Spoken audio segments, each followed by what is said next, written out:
Yo, what's good? It's been a crazy month so far, and we're only on the 7th. And that's because of NFP week. All right. So March 7th, 2024 is when I'm recording this Zoom call. And just like every other day, the markets are hot and there's so much to talk about. Ignore that. I don't even use Oanda. But markets are hot. So much to talk about, so much opportunity. I literally have to find different things to do on my free time to keep myself from over trading, to keep myself from looking at the charts, because there's just so much setups happening all the time. I'm not saying that it's just my another exam I have open. Don't worry about that. Give me a second. I'm trying to there's just so much to talk about. So much opportunities happening. Um, right here, we're gonna break down the regular list instead of breaking down futures. This is still futures, but we're gonna break down the regular pairs, even though they move the same as the futures ones. But here's gold. Right here on our news, we can see what happened for New York Open today. Let me see. New York Open. Today's Thursday, the 7th. New York Open. So we had news on USD unemployment claims at 8:30, and we had Mr. Powell speaking for us at 10 a.m. today. Well, right now it's 9:43 p.m. Eastern time. So that happened a while ago. So what was that? 10, 7, right here.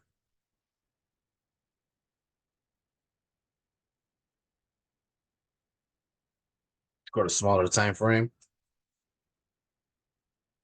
It's at 11:20, 11:10.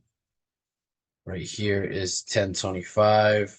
Right here is 9:45. Right here is the 9:40 candle. Here is 9:35. And right here is 9:30 New York Open. All right, so let's mark that candle out. The 9:30 New York Open candle.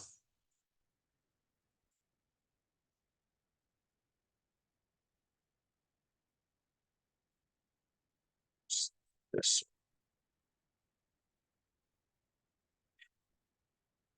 All right, we got that 9:30 New York Open candle. And when we are in bullish conditions, because look on our higher time frame, we are in bullish conditions.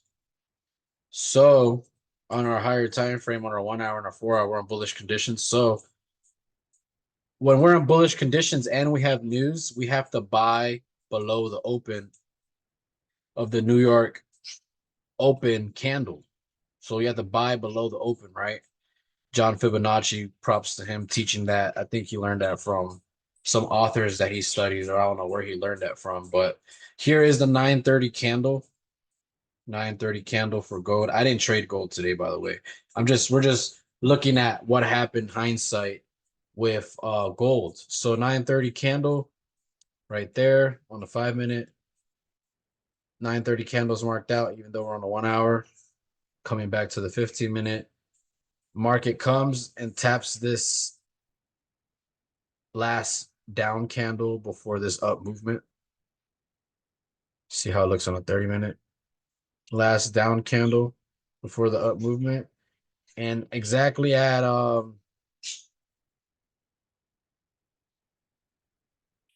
9:15, 9:30, the market went from there all the way up to here. So that was at least from the equal high, 120 pips. 120 pips move, 120 pip move off of a basic simple pattern.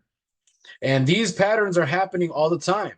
And this is what I keep telling people. I keep telling people over and over and over how these patterns just keep happening, and for people not to be taking advantage of this opportunity is just crazy to me, because these patterns just keep happening over and over and over. And right now we're in a hot market. Timothy Sykes, he tells us that in this hot market is the best time to learn. It's the best time to open a demo account. It's the best time to open a live account and learn because you're going to get stopped out a lot as a beginner and you're also going to learn a lot of lessons because you have real money on the table. Demo trading is cool and everything, but it's nothing like having the real emotion while you're trading, um, having real capital on the table, right? So right here, got that 930 candle. Market comes into this 30-minute area that we had right here. 30-minute area. All right. Market comes there, makes a move higher right here. Was back for another entry. Booms for 120 pips. All right, that was gold. All right, earlier this week, I had caught this entry and I closed out very soon, and I'm proud for closing out soon. See, look, about the markets, you don't have to catch the full move to make money. You can catch a move and still make just as much money as the next guy. You know what I'm saying? Like right here, I caught this right here.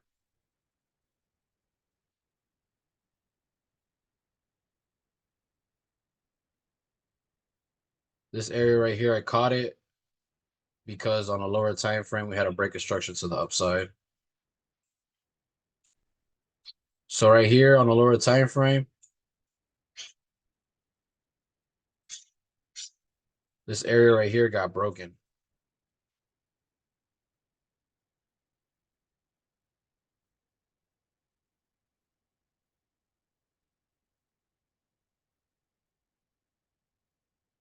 The area right there got broken on a smaller time frame. Came back into this area. I didn't buy yet. Then on a 15-minute time frame, priced higher and pulled back into a candle. That's when I got in for the buy. Here. Pulled up, came back into the candle, got in for the buy. And I only did that because I had a pending order right here in the 1 hour. Had this pending order right here. Had this pending order for buys, and I got stopped. And that's the thing. It's not bad to get stopped. A lot of traders don't make it in the industry because they don't like losing.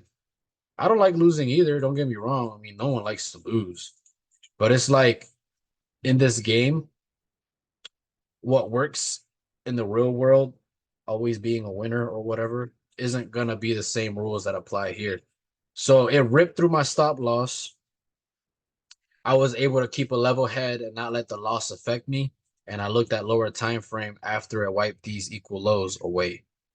So once it wiped those equal lows away, saw this area. I could have just bought off of the higher time frame and risked 30 pips, but I went on a smaller time frame and I waited for price action. And when I saw the break on the 5-minute, and then saw that break, and when I saw it price higher, waited for a 15-minute pullback in that same zone, that same discount zone.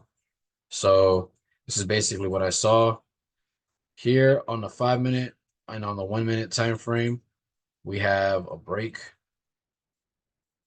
a change of structure, comes back into the zone. Right here, it prices higher on the 15-minute.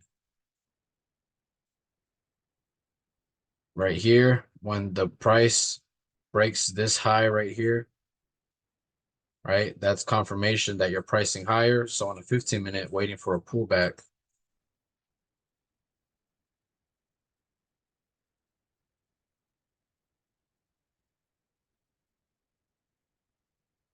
So on the 15-minute, waiting for that pullback, which is here. 15-minute price is higher. Like I said, pullback is here. These two candles, 1, 2, creating a higher low. That's your entry into this black candle right here. And I closed out at a 1 to 4 or a 1 to 5, I believe. I didn't hold the whole move. Like I wasn't in the trade anymore once it started pulling back. Because from that area, from that area,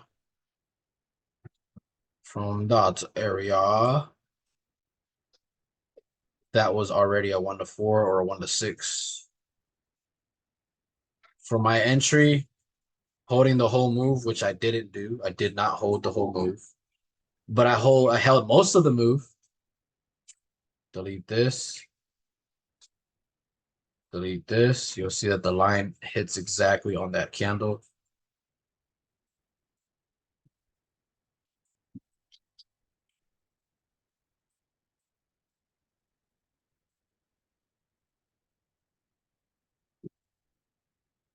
Scratching my eye. All right. So right here, you see the market makes a higher high right here. Then it comes to a higher low into this last down candle before the up movement. And gives us that 1 to 4 opportunity, which is where I closed out, I believe. Because I don't think I closed out at 1 to 3. So I just held the market until it hit here. I was out. Saw it go higher. I was like, oh, well. Retraced into this last down candle before the up movement. And I wasn't in any of this. That shit just fucking ran. I wasn't in any of that, though. I was okay with just my 1 to 4. You know what I'm saying? You don't have to catch the full move. And that's the most important part about trading. You don't have to be fully right. You can be partially right and still make money. You could be right. You could be halfway right in this game and you'll still make money. And what I mean by that, I mean this. Let's say you find a setup, right? Find a setup right here. You decide to buy in this zone. Let's say you decide to buy in this zone. Second. Let's say you decide to buy in this zone, right?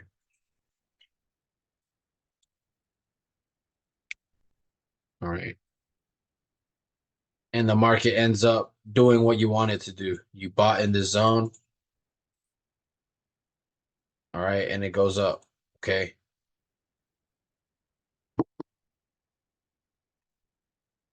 Let's say, I almost lost my train of thought there, but I got it again. Give me a second. I'm gonna press back because I didn't want that price action to be that high. All right. Give me 1 second. Bear with me. All right. Right here. So let's say you got in right exactly here. For stop loss on the other side, right? And the market does this, right? Right here was your 1 to 3.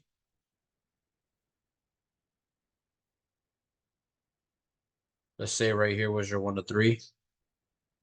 This is what I mean by you don't have to be fully right.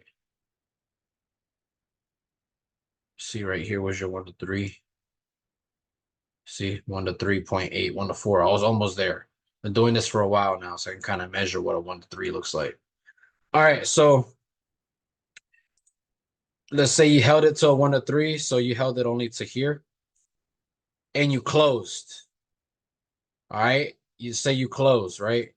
The market goes up a tiny bit more, hits this area right here, and let's say from that area, from this area right here.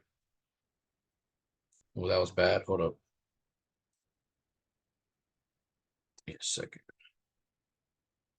And let's say from this area,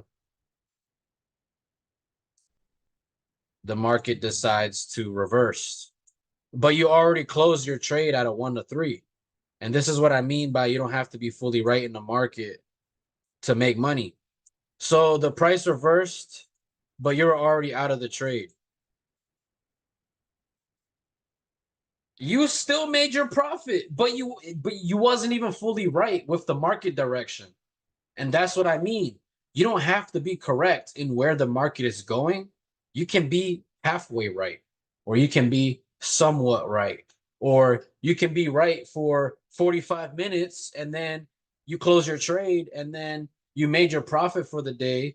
And next thing you know, the price reverses and dumps hard as shit.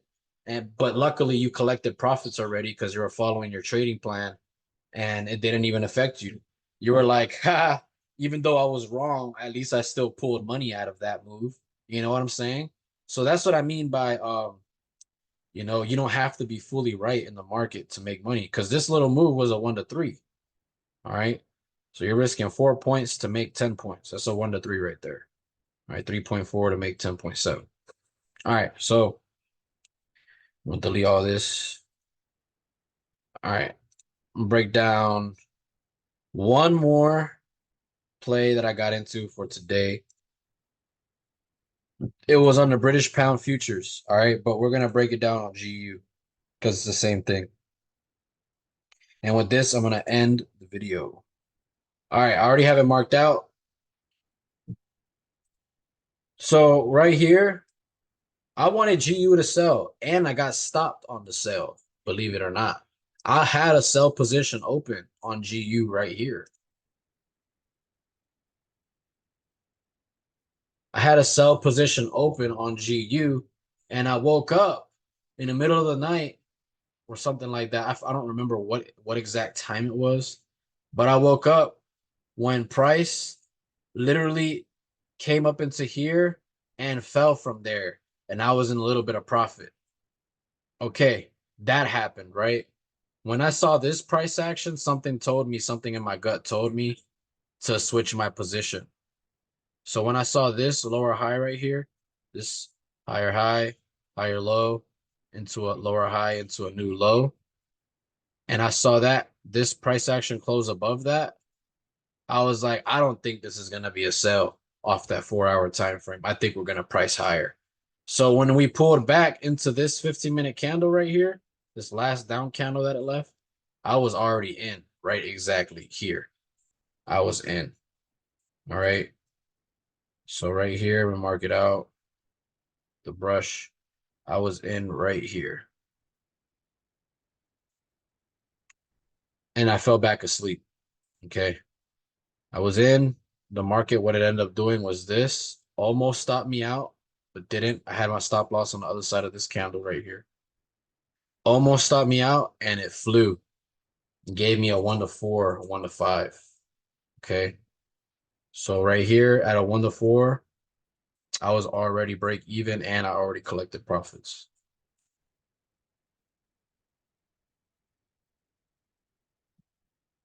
Right there, 1 to 4.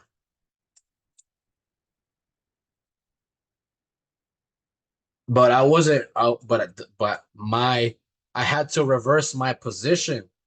And Mark Douglas talks about that. He says, he says something like this in chapter 4 or some shit, or chapter 3. He's like, he's like, you'll know that you're trading from a carefree state of mind when you're able to switch your bias and it won't affect you. Like you're like it didn't affect me at all. Like I was like, I think it's not gonna go down. Let me just close my sell real quick and I'm gonna switch to a buy position and have my stop loss on the other side because I honestly don't think that this 4 hour is gonna respect. I honestly felt like that the highs were gonna get ripped, these highs on the daily. And we had news around 8:30-ish for USD. So 8:30 was over here. This is 3 in the morning. So this, remember I told you I woke up in the middle of the night. So I got in the middle of the night. So this was like around 1 in the morning. See, right here is like 12:30. Right here is 12:30 in the morning. 1 a.m., 2 a.m., 3 a.m. I was already sleeping at that time. Around 8:30, we had news. So 7:30, 8:15, 8:30 played into this candle. I didn't buy it because I was already in from the bottom. So I was like, if this shit is gonna play out, it's gonna keep going up. And if it's not, it's gonna stop me out break even. It just wicked into this candle. I thought it was gonna stop me out break even and I was gonna get in again one more time, but it didn't. So it played off of here and it shot up 8:30. Let's go to Forex Factory. So this was Friday. Oh no, sorry, Thursday, 8:30 USD unemployment claims. All right. So 8:30, this is the 8:30 candle right here. Shit shot up. I meant to say shoot. It shot up. All right. We're not talking about sales, only sales shot. You know what I'm saying?